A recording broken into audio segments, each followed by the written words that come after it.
Hello and welcome to Small Biz Central, the show where we exchange ideas and information about small business. I'm Tim Burnero. On this episode of Small Biz Central, we're going to talk about importing and exporting. And of course, we're joined by our panel of experts, Don Wright with the University of Western Sydney. G'day, Don. G'day, Tim. Roslyn Mitchelson, Export Advisor for Industry and Investment, New South Wales. Hi, Roslyn. Hi, Tim. And Lance Scoular, Savvy Navigator Founder and CEO of Key Directions. Lance is a specialist and facilitator in global business. G'day, Lance. Hi, Tim. All right, I think it's time to meet our first business.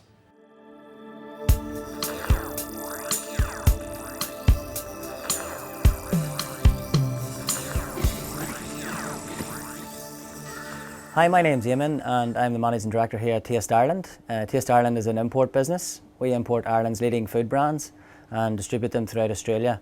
The distribution is twofold, both online retail through our website and wholesale, where we supply a variety of retailers throughout Australia. The business began in 2003, where I decided to bring over a small quantity, one pallet in fact, of these potato crisps. I stored them in my bedroom, funny enough, and I delivered them to Irish pubs at night. From then, the business grew, and we've now over 200 different retail products that we sell throughout the country. So some of the products that we bring over are particularly fairly different to what's in the Australian market. For example, the Irish potato crisps, potatoes, were the world's first cheese and onion packet of crisps. And the actual crisps themselves are made from real potatoes, as opposed to some crisps in the Australian market that are made from potato flour. I didn't really have a structured, lengthy business plan as such. It was more an idea, and I just tested through trial and error. I tested the market, and when I was 2 years into that business, I did put something on paper to help us forecast into the future. The business has grown considerably over the last 5 years in particular. We started off from storing it in my bedroom to moving into a self-storage facility, and now we have a state-of-the-art warehouse where all the goods are dispatched throughout the whole of Australia from this central location.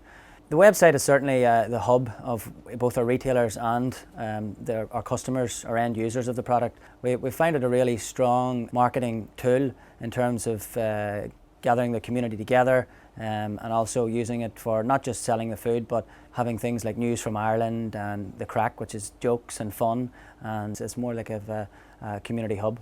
So in terms of logistics, the goods are ordered from suppliers, a variety of suppliers in Ireland. It comes in here on 40-foot and 20-foot containers, and it leaves a feeder vessel from Dublin to Rotterdam and then arrives in Sydney. The containers are then delivered into the warehouse.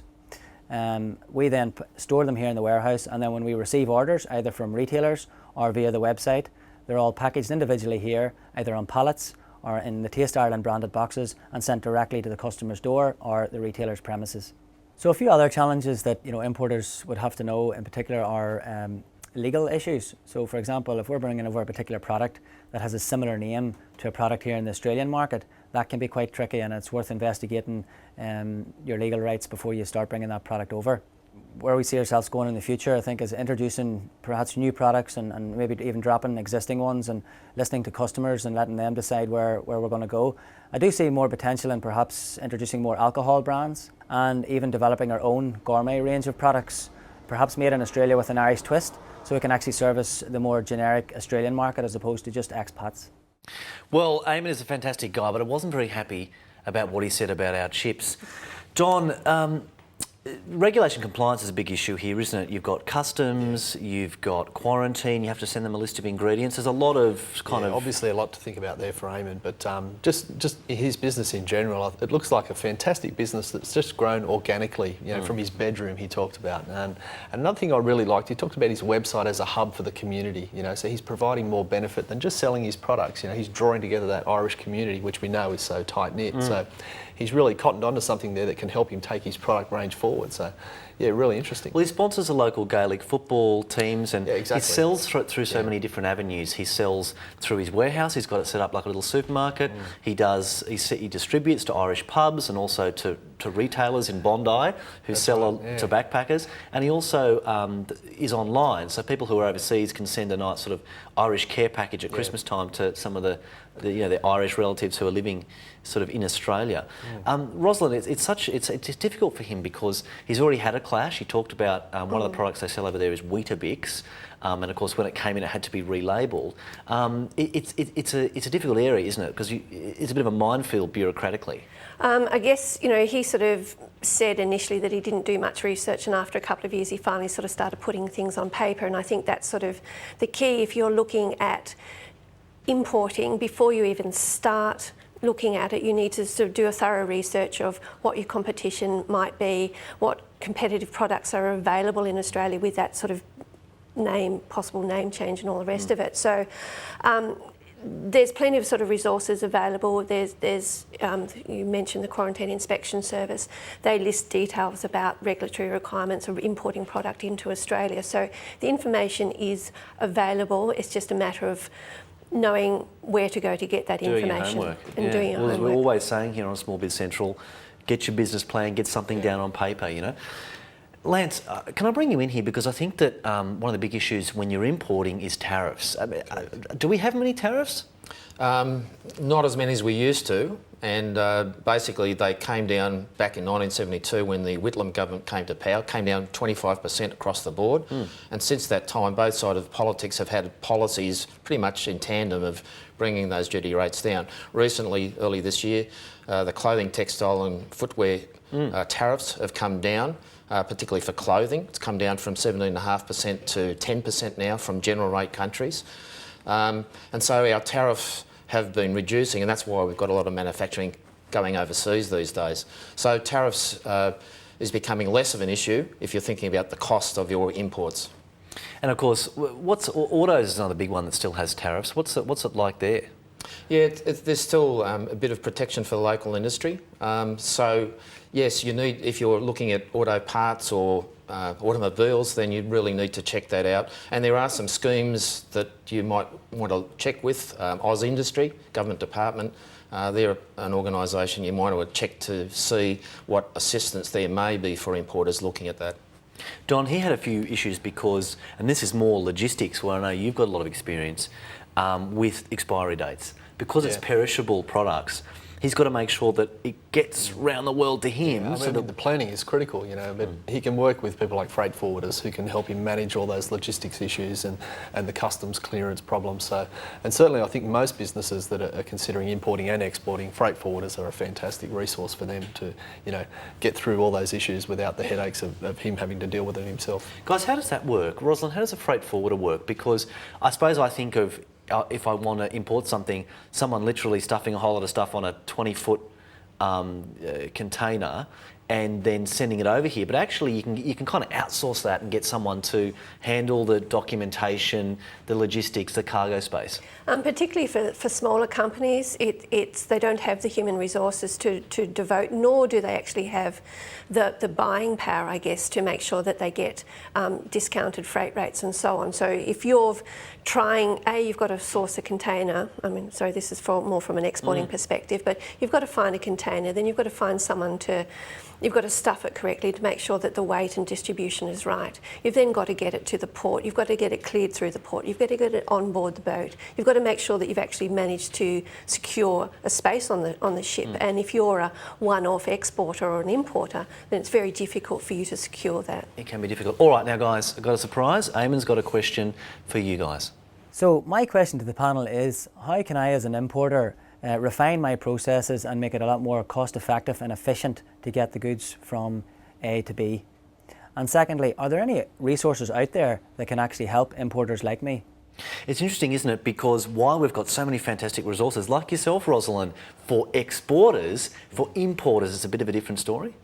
It is. It's quite a different story, and there actually is very few people that can assist aside from a regulatory assistance, so you can actually go and find out whether or not you can bring the product in. So customs, quarantine inspection service for food side. I suppose it's a matter of, from that business side, Rosalind said that there's some information out there, but there's nothing on that business side. Is it a matter of kind of using our tools in reverse, so getting help from Rosalind's opposite number in Ireland or where the country that you're bringing it in from? Certainly could be, and there'll be representatives of those countries trying to export their goods to different parts of the world, including Australia. The other thing, he mentioned sending his goods from Dublin to Rotterdam, I think it was. He might want to look at some various freight forwarding options of see if there's some better ways and quicker ways of getting his goods to Australia in a more timely fashion. And also in consolidating those goods from his various suppliers. So whether he talks to his current freight forwarder or looks around for other options to just get some better ideas on how he can improve his process and his timing. And so even sites like Austrade, which are ostensibly there for exporters, correct, you can actually use them in reverse to get information about the other countries and also go to their governments and go to their chambers of commerce because they've got more of an interest in sending correct stuff to us. Don, what's the difference between using a freight forwarder and direct sort of exporting or importing, or indirect exporting and importing? Well, in indirect exporting, you would normally, a third party would be managing the sales and the management of sending the goods overseas. So whereas if you were doing direct exporting, you would be managing that process and you may have an agent or a representative in the foreign country. But I think just going back to that question of efficiency, I think if we go back to the planning, and he talked about not doing any planning for 2 years. I think if we can go back and just put each one of those steps under the microscope and just look for those efficiencies within the whole process, that's a good way to just pull them out individually and work out where you can save on those little bits, and they all stack up at the end of the day. And as far as sort of from a New South Wales government perspective, and not just sort of touching on the export side, we're mainly interested in companies that are growing, that are going to demonstrate jobs growth and so on. So there could be sort of financial support or that we could provide to someone like Eamon. So say he was going to be exhibiting in a domestic trade show, he might choose to go to Fine Food in Melbourne because he did mention that he's looking to go outside just the expat Irish community and start selling into broad mainstream Australia. So sort of going to something like Fine Food might be a way for him to get his product out and known. So he could talk to one of my colleagues about potential assistance to go to that domestic trade show. Lance, whether you're importing or exporting, online sales is a great way to dip your toe in, if you like, because you get a chance to do some stuff, I suppose, by post before you start really sending or bringing in large volume. Sure. And I think one way at the courses I run on import-export, I suggest to people if they're looking at setting up an online business, try eBay first. Try and sell things on eBay. Get an idea of if there's a market, how many people are looking for that product. If you put an auction up there, what volume's coming, and then what price point are people buying it at. It's a good way of doing real-time market research, and then you can set up your own website based on the information you're getting from that initial eBay research. And also, Eamon mentioned that he uses his website. He sort of touched on it. It's sort of an online thing. It's a community thing for Irish people to keep in contact with news and so on. I'd like to see him actually going a little bit further with that and moving more into sort of the social media side of things. And I'll get Lance to sort of talk a little. I know that Lance is an expert on that. He should be using his Irish purchases in Australia to start spreading the word about the products to their Australian friends and so on. So sort of develop a following, develop sort of an interest in using his existing purchases to spread the word for him. And sort of engage people in a more intimate or on an emotional level. I know he certainly sponsors a whole lot of Gaelic football teams and all that sort of stuff. All right, it's time for a break here on Small Biz Central.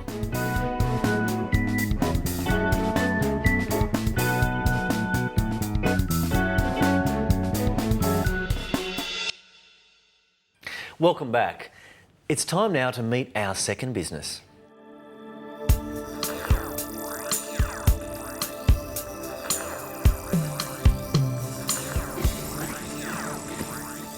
Well, I'm Nick Cooper. I'm CEO of Turbosmart, and we're a company that's basically an engineering company that develops and produces products for the turbocharging racing scene. We support industries such as the drag racing, circuit racing, the aeroplane racing and boat racing. We manufacture and design everything in-house. We employ 20 people. We distribute worldwide. We have an office in California, and we're expanding rapidly throughout the world. The company began in '97, probably 3 years after my hobby began. I started tinkering around with cars in the garage and anything that was turbocharged, and came up with a few little ideas that made cars go faster, and here we are today. In the beginning, we only used the trading post to get our first product to the market as a bit of an experiment. We soon discovered there are dedicated car magazines for the products we now make. I had to really work out how to adopt getting involved in the internet, and we now know it's a full-time job to keep people interested. We also participate in lots of car shows, from retail shows to dedicated trade shows, and we do them in the UK. There's 2 in the US, and we do one in Australia as well, and sometimes New Zealand. There are markets that we don't spend a lot of time marketing in, and that's Asia and Europe. It is very expensive to market everywhere, but fortunately enough, our brand has quite a good strength to it, and we sell into Europe and Asia. Exporting is a very important part of our company. It's currently 50% of our income.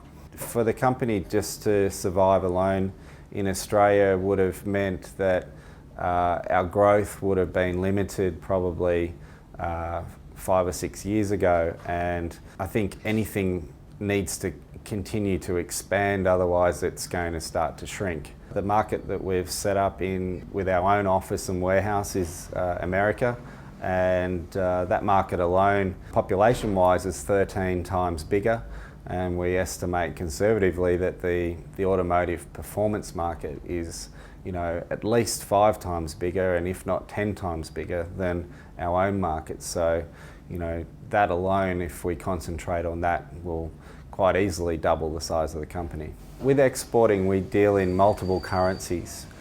We deal in the pound, the euro, the US dollar, and obviously Australian dollar. And the reason for that is we need to keep our distributors happy and the consumers in each country happy, that they know that there's a stable price in their country for our products. In turn, we carry the currency losses when the currencies fluctuate. The problem we have now is, with our dollar being very strong, we need to keep lots of different customers happy in this climate. So now with the US dollar so weak, we've now got customers in Australia buying our products cheaper from our US retailers. Don, when you're exporting, building personal relationships is so important, and you've got a lot of experience with that. Yeah, absolutely. I think it was, I spent a lot of time in Asia in particular, and lived in the US, dealing in that market as well.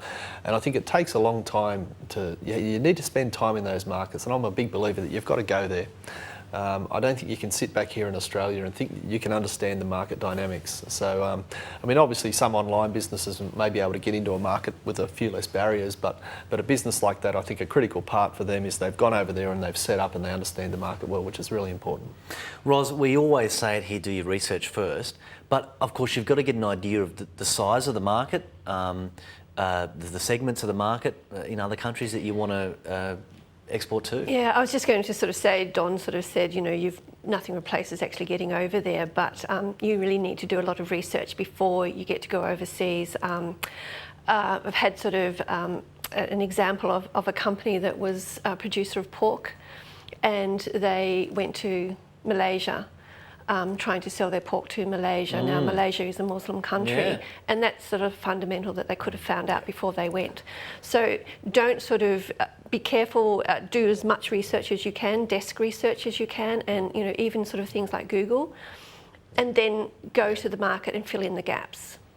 Lance, that's such a good example of Ros's, with that sort of having that cultural understanding. Sure. But it also comes down to the product name and things of that nature. That's right. In different countries, the one word might mean different things. So, and we won't go there, but those things can be important with your brand name. And so researcher firstly is there intellectual property that you might be contravening, trademarks, you know, those sorts of things. So that's something to look at as a first stop. Also, in his market, in the USA, we think of the USA as a big market, but it actually can be segmented into regions or even states.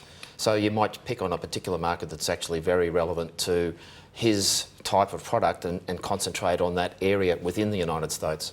And I suppose, Roger, you've also got to keep in mind that there might be different cultural practices, you might be paying people commissions, I don't want to use the word bribe, but you've also got to keep in mind that we have Australian laws that are going to mean that you can't.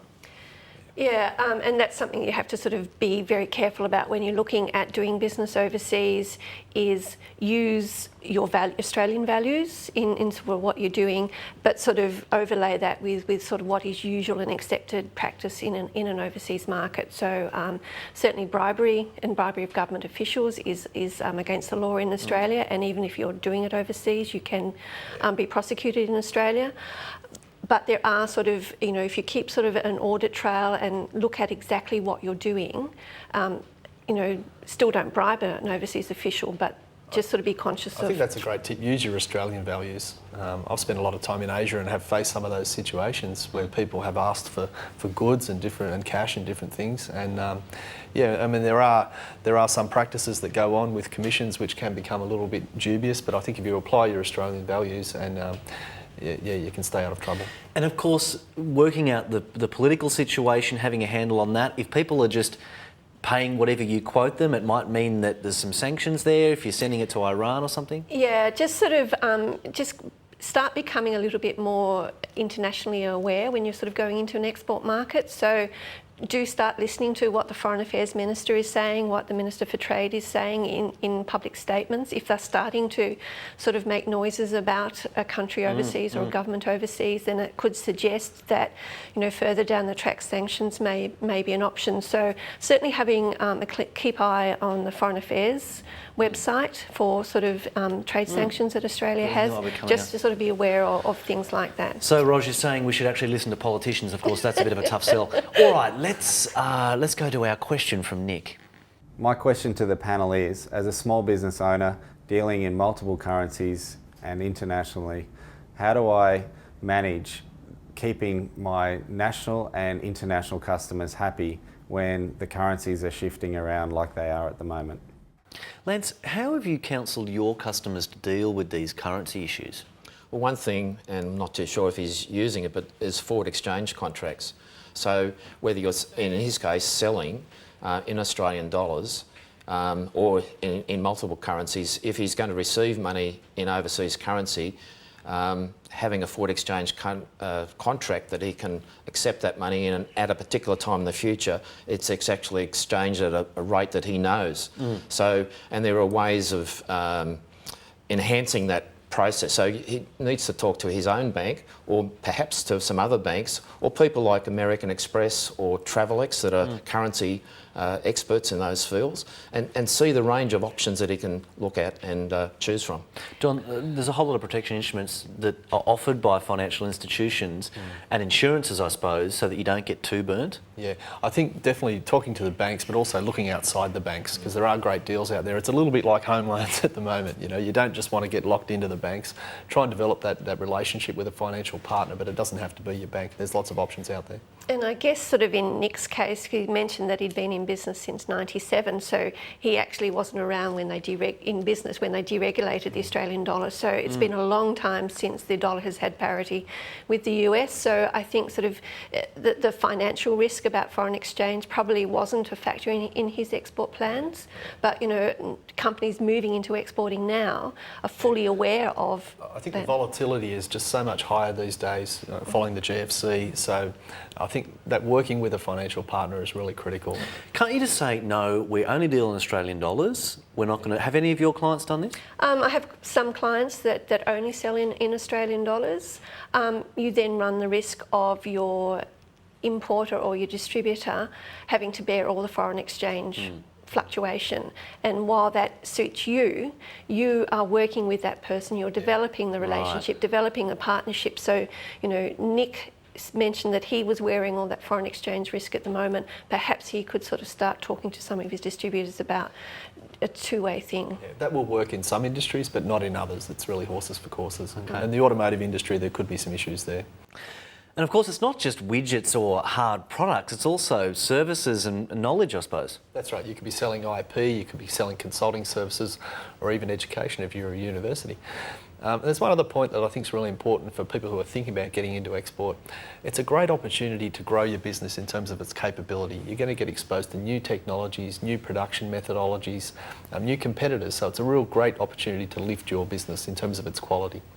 Well, thanks, Don, and thanks to all our panel for joining us. Okay, let's summarise. Remember, you have to comply with all relevant customs, quarantine and tariff obligations. Freight forwarders help exporters by looking after documentation, cargo space, container packing and other logistics.